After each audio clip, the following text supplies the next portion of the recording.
So hello everyone, welcome to Pablo's chemistry. और आज के वीडियो में हम लोग जो समाधान सीरीज स्टार्ट किए हैं, ठीक है, उसके रिगार्डिंग उससे पहले थोड़ा कुछ सिलेबस जो है गेट 2025 जो आईआईटी रुड़की द्वारा कंडक्ट कराया गया था, तो हमारे पास उसका सिलेबस है यहाँ पे। तो हम केमिस्ट्री का सिलेबस का भी डिस्कशन करेंगे इस वीडियो में।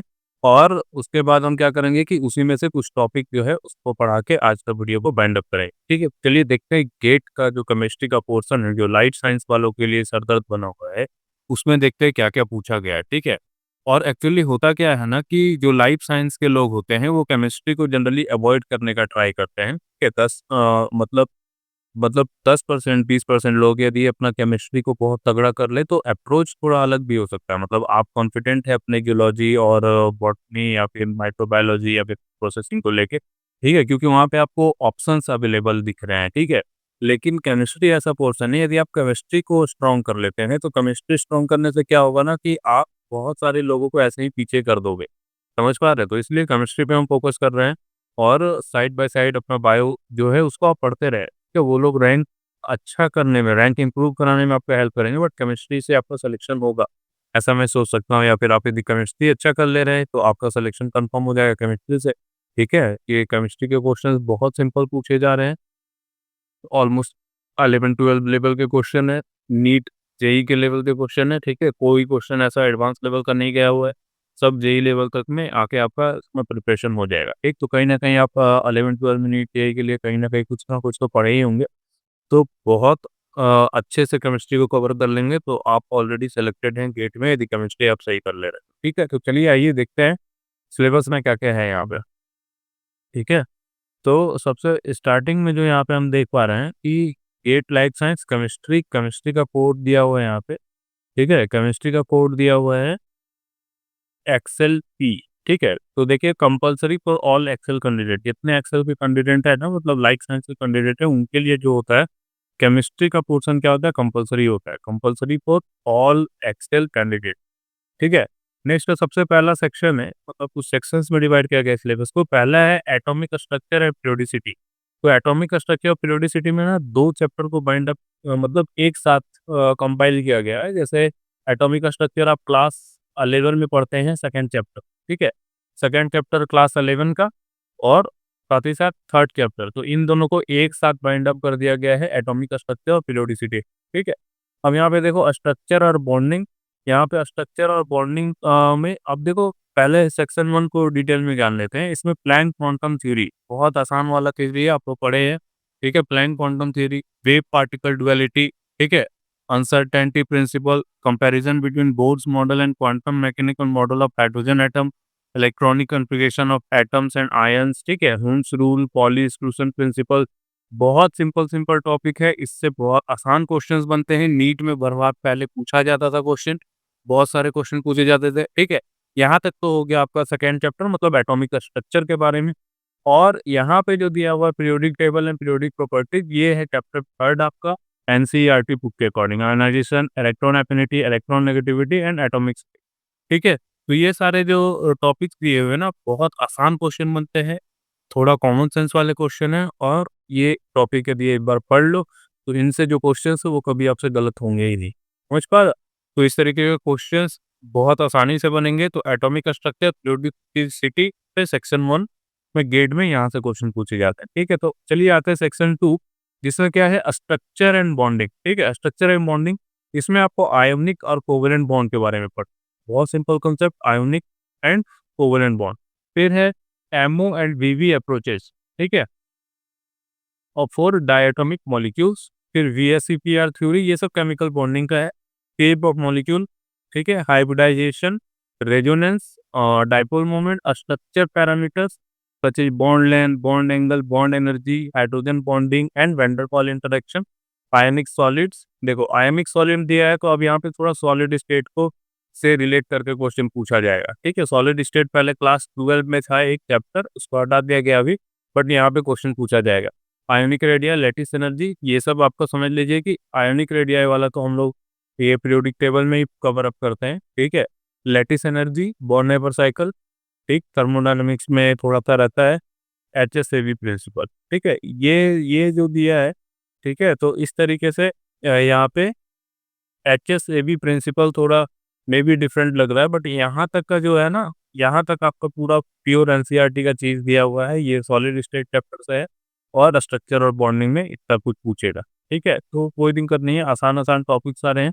अब देखो नेक्स्ट में सेक्शन 3 जो है, इसमें S, P and D block साथ में, ठीक है? तो एस, पी और डी ब्लॉक में ना यहाँ पे देखो जो डी ब्लॉक है इसमें आपका पूरा कोऑर्डिनेशन को भी कवर कर रहा है, क्योंकि आपको पता है कि कोऑर्डिनेशन कंपाउंड डी ब्लॉक से रिलेटेड होता है। तो कोऑर्डिनेशन कॉम्प्लेक्सेस वाला देखो यहाँ पे लिखा है, तो कोई कोई क्वेश्चन आप देखोगे कोऑर्डिनेशन का क्वेश्चन है, ये तो सिलेबस में है नहीं, बट ये डी ब्लॉक यहाँ लिखा है ना, तो डी ब्लॉक से रिलेटेड जितने भी चैप्टर्स हैं उनसे क्वेश्चन यहाँ पे पूछा जाएगा, ठीक है? देखो ऑक्साइड्स के बारे में, हैलाइड्स के बारे में, हाइड्राइड्स और alkali and alkaline earth metal. Alkali मतलब ग्रुप 1 S1 को बोलते हैं, अल्कलाइन अर्थ मेटल मतलब ग्रुप 2 S2 को बोलते हैं, ठीक है?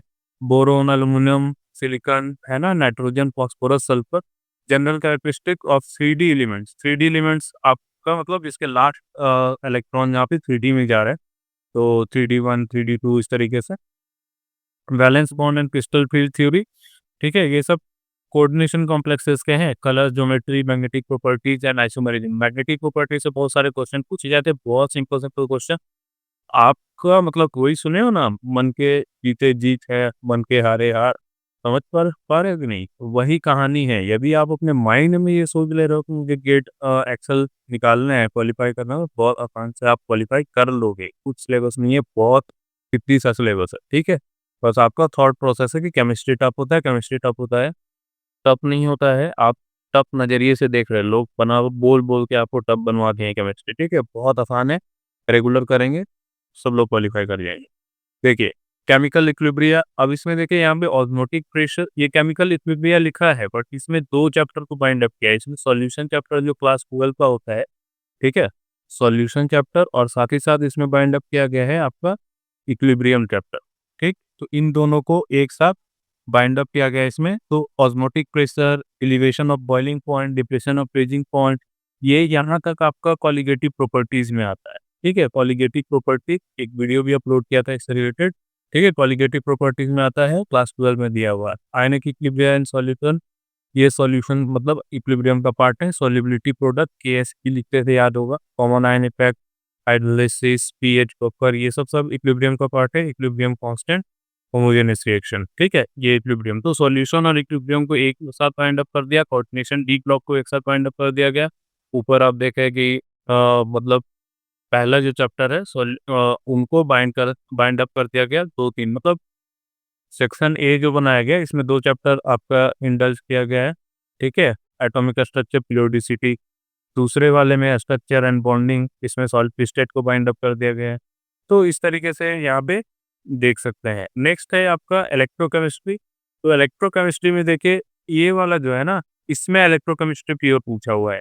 Conductance, Kohlrausch's law, cell potential, EMF, Nernst equation, thermodynamic aspect of their application, ठीक है? सिंपल जी। थोड़ा कॉम्प्लेक्स होता है इलेक्ट्रोकेमिस्ट्री। 12th के लिए बोर्ड जो पढ़ते हैं उनके लिए इंपॉर्टेंट चैप्टर होता है इलेक्ट्रोकेमिस्ट्री, बट उसी से रिलेटेड कुछ चीज़ें यहाँ पे दी हुई है। नेक्स्ट है रिएक्शन काइनेटिक्स, एक चैप्टर है क्लास 12 का चैप्टर, ये भी क्लास 12 का चैप्टर है, ये भी क्लास 12 का चैप्टर है।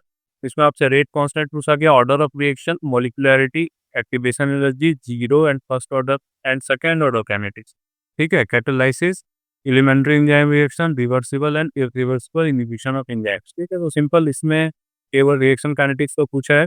नेक्स्ट आते हैं हम लोग थर्मोडायनामिक्स में। इसमें क्या है, qualitative treatment of state and path function. तो स्टेट फंक्शन किसको बोलते हैं, पाथ फंक्शन किसको बोलते हैं?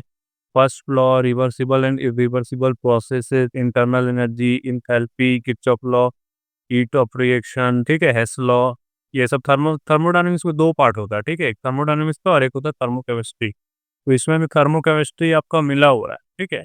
थर्मोकेमिस्ट्री इसी में इंक्लूडेड है, ठीक है? अब आता है second law, entropy and free energy, gives Helmholtz equation, free energy change and spontaneity, free energy change of equilibrium constant. चलो, तो ये हो गया आपका थर्मोडायनामिक्स। नेक्स्ट है structure, reactivity, correlation and organic. तो ये बेसिकली पार्ट है ऑर्गेनिक केमिस्ट्री का। इसमें देखो एसिड एंड बेसेस आ गया, तो एसिड एंड बेसेस आप मतलब इक्विलिब्रियम चैप्टर जो पढ़ते हैं स्टार्टिंग में, उसमें भी आप पढ़ोगे, ठीक है? कि 3 तरीके के एसिड बेस होते हैं, ऐसे होते हैं बहुत तरीके के, बट 3 जो हम लोग बेसिकली पढ़ते हैं, लुईस एसिड हो गया, ठीक है, आर्हेनियस हो गया, ये सब ब्रोंस्टेड एसिड बेस हो गया, ये सब। फिर इलेक्ट्रॉनिक एंड स्टेरिक इफेक्ट्स होता है, इसके बारे में आपको पढ़ना है। स्टीरियोकेमिस्ट्री, स्टीरियोकेमिस्ट्री इंपॉर्टेंट है बहुत, ये पढ़ना है। Optical and geometrical isomerism, tautomerism, conformers, concept of aromaticity, aromaticity, ठीक है। Elementary treatment of SN1, SN2, E1, E2, radical reactions, Hofmann and Saytzeff rule, addition reaction, ठीक है, मार्कोनिकोव एंड करस इफेक्ट, ठीक है, elementary and hydroboration reaction, Grignard reagent and their uses, aromatic electrophilic substitution, orientation effect as exemplified by various functional group, identification of common functional group by chemical test. तो ये सब अलग अलग चीज यहाँ पे दिया हुआ है। ये पूरा पोर्शन जो है ऑर्गेनिक का है, और 5 साल का पेपर का एनालिसिस वीडियो हम लोग डालेंगे, तो उसमें भी देखा गया है कि सबसे ज्यादा क्वेश्चन जो है आपको ऑर्गेनिक से पूछे जाते हैं। मतलब हर साल 5 से 6 क्वेश्चन, 5 से क्वेश्चन हर साल पूछा जाता है ऑर्गेनिक केमिस्ट्री में, ठीक है। और लास्ट में देखिए आपका सबसे आसान जो है केमिस्ट्री ऑफ बायोमोलिक्यूल्स आ रहा है यहाँ पे। तो ये बायोमोलिक्यूल्स की केमिस्ट्री यदि अच्छी रहेगी आपकी, तो आप बायोकेमिस्ट्री पोर्शन को भी अच्छा कर सकते हैं, ठीक है। Amino acid, protein, nucleic acid and nucleotides के बारे में इसमें पूछा गया है। Peptide sequencing by chemical and enzymatic proteolytic methods, DNA sequencing by chemical and enzymatic method, carbohydrate up to hexoses only, lipids, triglycerides only, principle of biomolecule purification, ion exchange, देखो ये सब बायोटेक वाला हमें लगा। Gel filtration, chromatography, identification, test of this biomolecules and PL Lambert's law, ठीक है। तो ये सारी चीजें हैं आपका केमिस्ट्री और बायोमोलिक्यूल, इसमें कैसे स्ट्रक्चर डिराइव किया जाता है किसी बायोमोलिक्यूल्स का, बीएट लैम्बर्ट्स लॉ है, बायोमोलिक्यूल को कैसे आइडेंटिफाई करेंगे रिएक्शन करा के, समझ पा रहा। तो ये सारी चीजें आपका इसके सिलेबस में है, केमिस्ट्री के सिलेबस। तो ओवरऑल बोला जाए तो सिलेबस जो है नीट और जेई वाला सिलेबस है, ठीक है। तो इसमें आपको कुछ कुछ चैप्टर जो अभी एक्सक्लूड हो गए, पहले वो सारे चैप्टर्स होते थे, जैसे सॉलिड स्टेट अभी आपका एक्सक्लूड हो चुका है, बट इसमें सॉलिड स्टेट से भी रिलेटेड क्वेश्चंस पूछे जाएंगे। तो कोई बात नहीं, ये था सिंपल सा मतलब आपका सिलेबस का डिस्क्रिप्शन, ठीक है। तो हम लोग में भी स्टार्ट करेंगे सॉल्यूशन, मतलब कॉलिगेटिव प्रॉपर्टी के बताया, वहां से हम लोग स्टार्ट करेंगे। मेरा टारगेट रहेगा कि केमिस्ट्री पूरा कवर अप करना है यहाँ पे, ठीक है। तो कुछ टॉपिक्स आगे पीछे होंगे, बट लास्ट वीडियो होगा इस सीरीज का केमिस्ट्री का, उसमें आपको एक एक सारा कुछ दिखा दिया जाएगा कि हमने ये कवर किया, हमने ये कवर किया। हो सकता है क्योंकि हम लोग ह्यूमन हैं, हो सके कि हमारा कुछ एक टॉपिक छूट गया है आपसे, तो आप वो कमेंट में कमेंट करेंगे यार कि मतलब ये छूट गया था, ये नहीं पढ़ा है, जो उसको भी यहाँ पे पढ़ा दिया जाए, ठीक है। तो दैट्स ऑल रिगार्डिंग केमिस्ट्री। आगे हम लोग नेक्स्ट वीडियो में कहीं किसी भी सिलेबस डिस्कस कर लेंगे जियोलॉजी का, क्योंकि बायो केमिस्ट्री है, क्योंकि लंबी वीडियो हो जाती है तो आप लोग फिर देखते नहीं तो समझ पा रहा है। तो ये हो गया अपना केमिस्ट्री का सिलेबस, ठीक। मिलते हैं अगले वीडियो में, जिसमें हम लेक्चर ले रहे होंगे कॉलिगेटिव प्रॉपर्टीज के लिए, और वो पहला लेक्चर होगा समाधान सीरीज, ठीक है। तब तक के लिए ऑल द बेस्ट।